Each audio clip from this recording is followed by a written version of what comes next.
Hi guys, this is TheHande speaking to you from the new pad. In today's video, I wanted to do something a little bit different. This is my crash course into Finnish presidents. Admittedly, Finnish presidential history isn't as interesting as the presidential histories of some other countries. We've had 12 presidents in our very short stint as an independent country, but there is enough there for at least this one video. Now, you might remember that I did a little series called Hannu Does the USSR a little while back, but now I thought it would be fun to make a video discussing the history of my own country. And no, this is probably not going to turn into a series or anything. This is just a one-time thing. Just to give a little bit of context for this video though, these days, the Finnish president is more of a figurehead and they don't have really all that much power. So you're going to notice as this video goes on that the things that I talk about with each president become slightly less impressive. And that's not only because in the 1980s it was written into law that presidents could only run for 2 terms, but also their decision power has been slowly weakening ever since. But enough yapping, let's get on with the list. And the first Finnish president, K.J. Ståhlberg, from 1919 till 1925.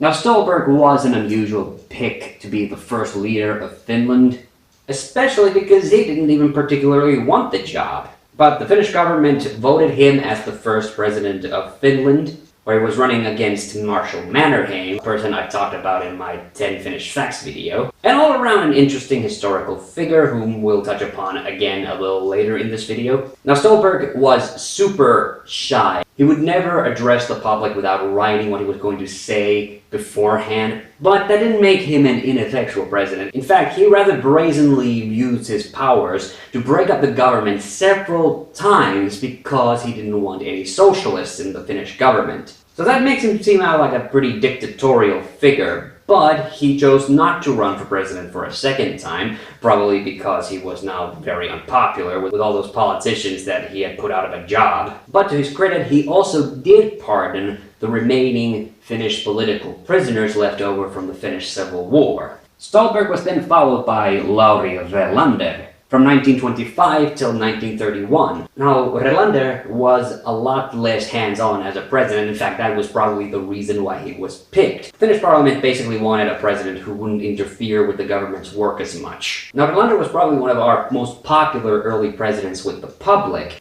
and he was also the first Finnish president to make state visits to other countries, which ironically made him the butt of a lot of jokes in the Finnish political scene because back then, foreign relations just weren't considered that important. And like I said, Relander wasn't nearly as hands-on as his predecessor. He actually allowed the socialists to be in the government, even though he himself was a right-winger, which probably led to the one smudge in his otherwise positive, though not particularly memorable tenure as president, because he openly voiced his support for the extreme right-wing Lapua movement, which we'll talk about a bit more with our next entry, P.E. Svinhuvud from 1931 till 1937. The Lapua movement, like I said, was an extreme right-wing movement that tried to cleanse all traces of socialism from Finland. And one of the most scariest events to happen under the Lapua movement was the Mäntsälä uprising, which looked like Finland was going to enter a second civil war. Now, the reason Svinhuvud is so well remembered in Finnish political history is because he was able to talk down the leaders of the Lapua movement with a historic radio speech. And because the Lapua movement relented from their original intent, this eventually led to the breakdown of the movement as a whole. Now, Svinhuvud shared some of the characteristics of his predecessor Ståhlberg. He was also a vehement anti-socialist, and he even allowed minority governments to stay in power, although his reasoning for it was that he felt that a small group of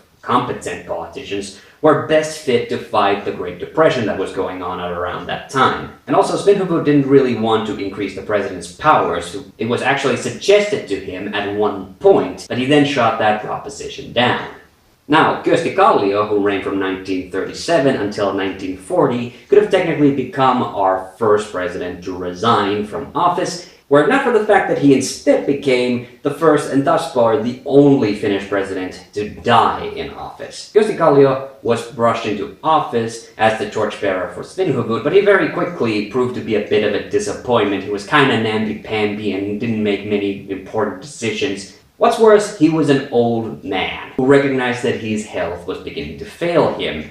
And so, in November of 1940, he left his letter of resignation, but before it could be approved during the December of that same year, during his own goodbye ceremonies at the Helsinki railway station, President Kallio suffered a heart attack and died.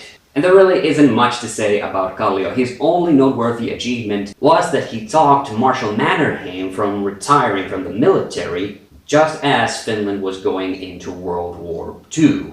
Our next president, Risto Ryti, from 1940 till 1944, did become the first president to resign from office. Now, he was our wartime president during what we call the Continuation War. You might have heard about how Finland defeated the Soviet Union during World War II. Well, that was the Winter War, which was a shorter military conflict. The vast majority of World War II, Finland was fighting what was called the Continuation War, which continued from where the Winter War and the interim peace left off. To his credit, Risto Ryti kept the Finnish government in check, along with his prime minister and Marshal Mannerheim, because during that time, Finland was technically a belligerent side to Nazi Germany, which wasn't an attractive position to be in because, Nazis weren't particularly popular in most parts of the world. Basically what Ryti was trying to do is that Finland was able to fight the USSR with Nazi Germany, but without ever actually becoming a full ally. However, Ryti did suffer from one major lapse of judgment, and that was when he approved the military campaign to expand Finland's territories during World War II, a project that ended up being rather disastrous for Finland overall. When Finland was trying to reach a peace treaty with the USSR, Ryti resigned from office in order to not make the peace negotiations more complicated. He was awarded for his efforts by being thrown to jail on the insistence of the Soviet government, a decision that was heavily protested in Finland. And although during his incarceration he was treated relatively well, unfortunately his health began to fail during the latter half of his prison sentence, from which he was eventually pardoned by our 7th president, Paasikivi. But before we get to him, president number 6, Carl Gustaf Emil Mannerheim.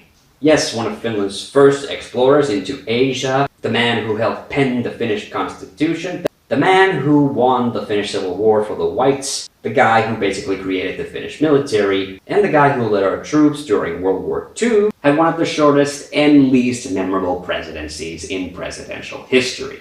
From 1944 till 1946, Mannerheim quickly became our 2nd president to resign from office due to his increasingly poor health, which was a big reason why he never really accomplished a lot during his presidency and had to leave a lot of the aftermath cleanup work to his successor, who was president number 7, J.K. Paasikivi. From 1946 till 1956, Paasikivi became our first president to serve 2 terms. And he was probably the most important foreign policy maker that Finland ever had. To his credit, he did a lot to get Finland back into the good graces of the USSR, so that Finland wouldn't be torn completely apart because of the Cold War. He also had to handle war reparations and also the misplaced Karelian war refugees. And Paasikivi could have technically run for a 3rd term, because there was legally nothing stopping him, but he submitted his bid for the presidency a little too late, which is why in the end he gathered such a miserable result in the 1956 presidential election, but his 3rd term would have been short-lived anyway because he died later that year. President number 8, Urho Kekkonen. From 1956 till 1982, Kekkonen was the only president in Finnish history to serve for 4 terms, although again his final term was cut short. Now Kekkonen remained in power largely due to the constant crises that were going on during the Cold War period of that time, and by the time for his bid for his 3rd term, there really wasn't a serious political figure to challenge him for the presidency. Kekkonen also used his presidential powers very brazenly. In the 1970s, he broke up the government simply so that he could claim all the glory for holding the CSCE summit, which was one of the rare occasions during the 1970s when the leaders of the United States and the Soviet Union, the 2 main sides of the Cold War, came together. And because of this, Kekkonen tends to be viewed as a bit of a tyrant in the history books nowadays. Kekkonen definitely stayed in office way longer than he should have. His eyesight kept getting so bad that over time all of these important documents had to be written in all capital letters. He also started to suffer from increasing senility, and finally he had to resign in 1982 because he was simply too unwell to continue serving as president. Next up, Mauno Koivisto. From 1982 until 1994. Now, Koivisto was elected because he was seen as one of the few politicians during Kekkonen's later years who actually opposed him in any serious fashion. And because of that, it was expected that he was going to push major change in Finland. So he turned out to be a bit of a disappointment because obviously his presidency still was mostly during the latter half of the Cold War. Koivisto couldn't really stick it to the USSR too badly because Finland depended on them for so much foreign trade, for instance. In fact, Koivisto's only main credits were that he pushed for Finland's membership into the European Union following a major economic downturn in Finland during the early 1990s, and he also allowed the relatives of those aforementioned Karelian refugees to also move into Finland, although that's a decision that he's also been criticized for later on. He wasn't also particularly popular with the press. Kekkonen was a bit of a straightforward man who shot his comments from the hip, while Kekkonen was a bit of a philosophical guy who also didn't really like reporters. And the two things Koivisto is most vehemently criticized for these days was the fact that he allowed for the extradition of wanted USSR criminals, and also the fact that he failed to recognize the independence of the Baltic states when they started to pull away from the USSR in the late 80s and early 90s. Number 10, Martti Ahtisaari from 1994 till 2000, our first president to be voted into office by the public, and in a very close election. Ahtisaari was one of the first presidents that was severely affected by the presidential powers being weakened before he came into office. He clashed heavily with the center-led government on foreign policy, which is something that he was very bitter about because Ahtisaari had been a very accomplished diplomat before that. So instead, Ahtisaari did something else. He decided that he was going to put lots of his own money into helping the unemployed in Finland because the country was still recovering from that massive economic downturn in the early 1990s, making him easily one of our most popular presidents when he left office. However, Ahtisaari then decided not to run for a second term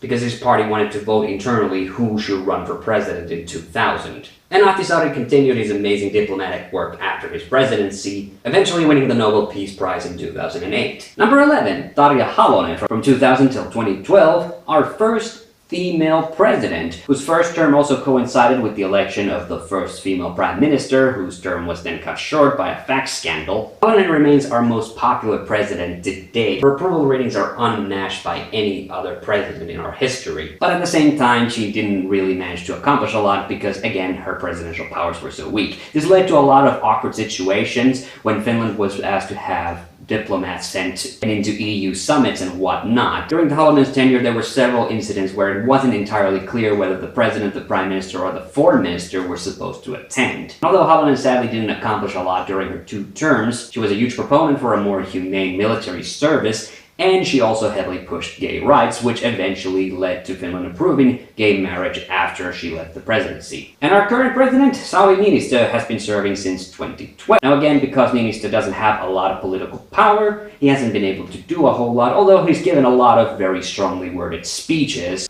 regarding the global situation at hand. It's not clear yet if he's going to run for the presidency in the next election, and so far it's really too early to say if anything he's done has had any impact in our country. Well, I hope you found that video interesting. Thank you for watching. I'm TheHande. See you on the next one.